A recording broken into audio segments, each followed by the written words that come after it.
In this video, we're going to update an existing Yocto build to add an additional package, program the updated build to a board, and test it. In the previous video, we generated a standard image and programmed it into the kit, and we have the consoles open for that image now. We can log into Linux with root. We have a test file in the home directory, so let's change there, and if we do an ls, we have our test.txt file from the last video.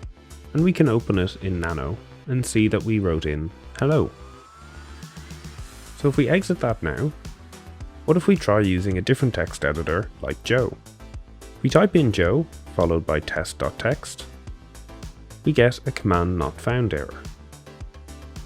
To solve this, we need to rebuild our image with the Joe package included in the build. And the first thing we need to do before we rebuild is check that the package is available.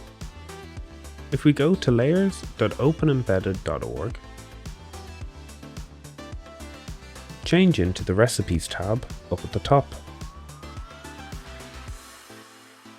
Here, you can search for recipes matching the package that you would like to install.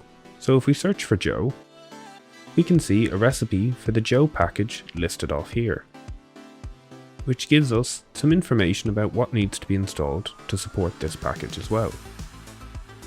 We can also find the sources or links to the homepage for the package to find out more about it and confirm that this is definitely the package that we're looking for. I can see this is the Joe text editor here. If we wanted, in Open Embedded we can also search simply for text editors to find a list of all of the text editors or similar packages that are available as well.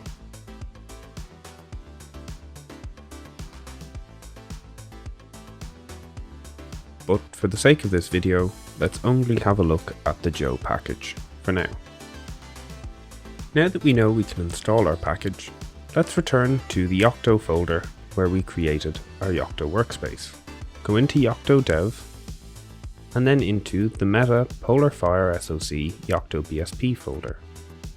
Then the conf folder, then the machine folder, and then open up the iciclekit es.conf file. In here, we can add in our additional package install. To do this, let's go down to line 36 and we can add a new line here. Let's add in all caps core_image_extra_install space plus equals followed by a space and then inverted commas Joe, as this is the package we want to install.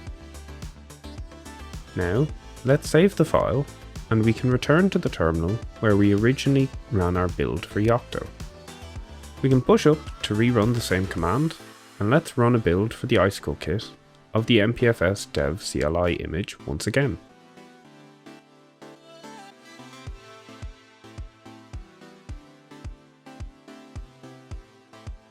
Now that the image is finished building, once again we need to transfer it over to the icicle kit. So let's reopen PuTTY to access our COM ports, and if we power cycle the board, we'll restart the HSS. And again, if we interrupt the boot now, we'll stop it from progressing. If we type in USB-D MSC, we enter USB flash drive mode, where we can copy our image to the board. So now, if we return to the Yocto build instructions, we need to once again run the zcat and dd command to program our kit. So let's copy and paste this into our terminal.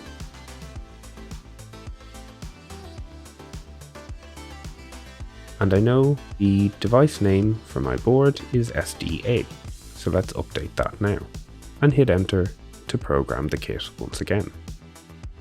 And the same as in the last video, we can see progress in the console, and we can also see stats printed out in the HSS terminal.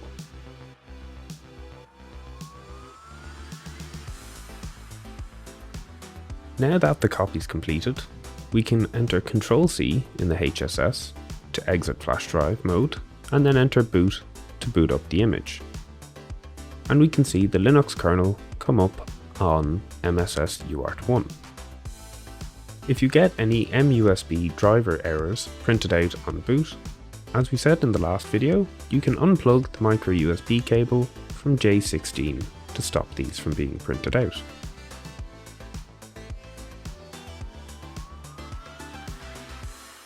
Now that the image is booted, we can log in with root once again.